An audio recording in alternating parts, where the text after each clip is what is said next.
So the bottom line is that we've been under major attack, you know, and I think that even the black women is unaware of how they have used this whole matrix system to turn black women against black family life and against black men. If you look at a movie like The Color Purple, which was put out by the #1 illusionist in this country, Steven Spielberg, he was the director.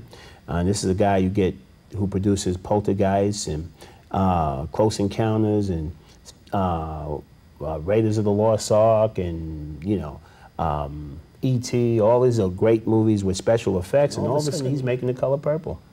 They released it in 1986, right during Black History Month, or right just before Black History Month starts. And black women go into the movie and they're watching a novel that's come to screen by Alice Walker, who claims to have been kicked out of the black community on numerous occasions, a woman who's a lesbian, and not that, you know, who's extremely angry, obviously, about her relationships with black men. The movie involves, you know, black men committing incest. But, you know, the primary line in the movie is when Danny Glover stands up and says, "Silly, you're black, you're ugly, and a woman." You know what I mean? This is amazing. Because right then and there, this movie, placed in Black History Month, appears to be history, when in fact it's just a woman's novel. And the message is that black men hate black women, and that we have always been their historical oppressors. They did the same thing to Narazaki Shange with Colored Girls. You know, if you watch the play, you know, anytime, I have a rule, anytime white people champion black creativity, we better watch out. Watch out. You know, because the message is usually designed to divide us, and now they've got us believing that there's a women's movement, and black women move in one direction, and black men move in another direction, when there's no salvation for the black man without salvation for the black woman in the black family, and vice versa. There's no salvation for the black woman without salvation of a black man. You know, so it's not just an attack on black men, it's an attack on the entire culture. It's an attack on black family life, and the children are showing it to you. Oh yeah, you know? big time. I mean, how you gonna have functionality when, you know, there's so much imbalance? And these girls are trying to produce the male energy that's absent in the home. It's just a lot of dysfunctionality.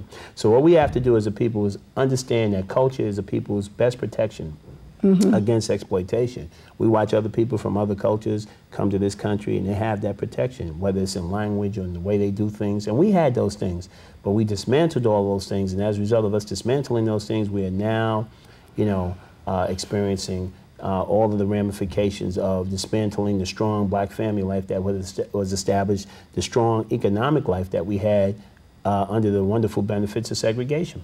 You know, segregation was not really the problem. The problem was that, you know, we were in the struggle for equal rights. Now, you should have equal rights. That didn't mean you had to integrate, because integration, unfortunately, has proven itself to be extremely destructive to the interests of African people, simply because, as Malcolm used to say, Malcolm X, or El Hajj Malik Shabazz, that's what he called himself before they assassinated him, he said that if you start off with a nice black cup of coffee and you start to add milk, you know, no longer, you have something after a while. It doesn't look the same, doesn't taste the same. What used to be hot becomes cold.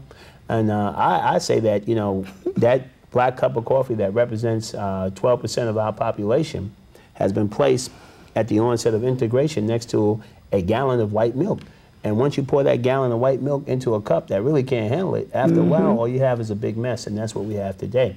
We are trying to be like people who historically have killed us. We are trying to be like people who historically have enslaved us. And we're not saying these things to incite or fan the fires of racism. What we're trying to get our people to do is be aware that the world is, in fact, a struggle for resources, and there are certain people, because of white supremacist ideas, feel that they are entitled to claim the resources of everybody on the planet, primarily African people. And if we don't protect our own interests, we are going to go the way of the dinosaur.